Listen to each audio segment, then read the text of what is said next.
Avec cette capsule vidéo, revenons sur les événements et les principales phases de la Seconde Guerre mondiale qui font de ce conflit le paroxysme de la violence du XXe siècle. Tout d'abord, quelle est la situation politique en Europe en 1939 ?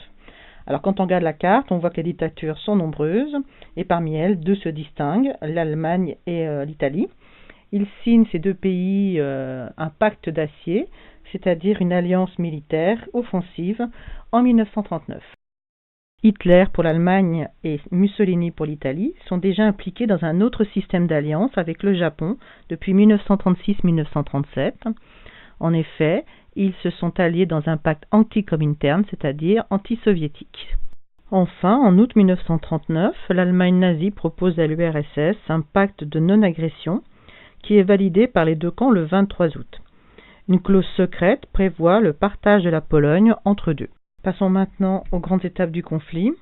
Le 1er septembre 1939, Hitler déclenche la guerre éclair contre la Pologne, qui capitule le 29.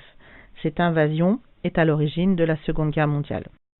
La guerre éclair, aussi appelée Blitzkrieg, qu'est-ce que c'est exactement ? C'est une nouvelle tactique de guerre qui est mise en place par Hitler pour rendre optimal l'effet de surprise lorsqu'il attaque des lignes ennemies. Cette technique repose sur un usage conjoint des avions et des blindés, ainsi que de l'artillerie. En mai 1940, la Wehrmacht, l'armée allemande, lance ses offensives sur le front ouest. La campagne de France débute le 10 mai, elle se transforme en fiasco pour l'armée française. Les civils fuient les combats, c'est le temps de l'exode.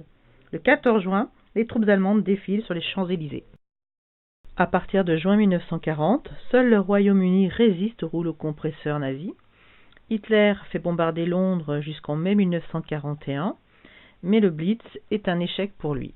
Les Allemands se tournent à partir de 1941 vers l'Est et attaquent le 22 juin l'ennemi communiste de toujours, l'URSS, avec l'opération Barbarossa. En 1942, si l'on fait le point de la situation, les puissances de l'Axe contrôlent toute l'Europe, en dehors du Royaume-Uni, et elles sont présentes en Afrique du Nord. Dans ce second conflit mondial, les combats concernent aussi la zone Pacifique et l'Asie.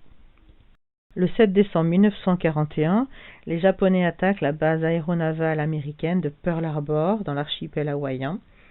C'est l'élément qui fait entrer les États-Unis dans la guerre au sein d'une grande alliance qui rassemble avec eux le Royaume-Uni et l'URSS. Tous sont unis contre le fascisme et veulent imposer la démocratie. Les États-Unis deviennent l'arsenal des démocraties. L'Empire du Soleil levant est dans les années 30 une puissance conquérante.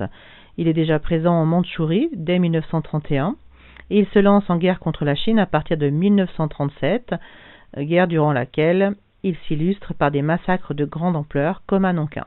Finalement, le Japon domine le Pacifique. On le retrouve aussi bien dans l'Asie du Sud que l'Asie de l'Est. Dans le Pacifique, les victoires alliées sont plus difficiles. Les États-Unis remportent une première victoire lors de la bataille des Midway en juin 1942, mais c'est après celle de Guadalcanal en 1943 que la reconquête américaine s'impose d'île en île, l'objectif étant de créer un couloir sécurisé vers le Japon. Les combats sur terre sont très coûteux en vie humaine, les Japonais préfèrent mourir plutôt que de se rendre et développent les techniques de kamikaze. La bataille d'Iwo Jima du 19 février au 25 mars 1945 illustre cette férocité des combats. On dénombre 21 000 morts du côté japonais et 6 500 du côté américain. En Europe et au Japon, les Alliés bombardent de manière intense les grandes villes, infligeant de lourdes pertes civiles. Par exemple, à Dresde, lors du bombardement du 12 au 13 février 1945, 135 000 personnes sont mortes.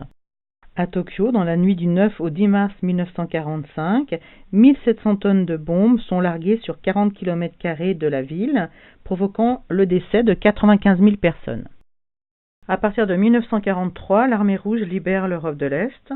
La capitulation du Troisième Reich est obtenue grâce à une stratégie qui repose sur la prise en étau de la Wehrmacht entre l'armée rouge à l'Est et les forces alliées qui débarquent en Normandie le 6 juin 1944 et en Provence le 15 août. L'Allemagne capitule le 8 mai 1945. Pour obtenir la reddition japonaise, les États-Unis inaugurent les premiers bombardements atomiques de l'histoire à Hiroshima et Nagasaki les 6 et 9 août 1945. Le Japon capitule le 2 septembre 1945.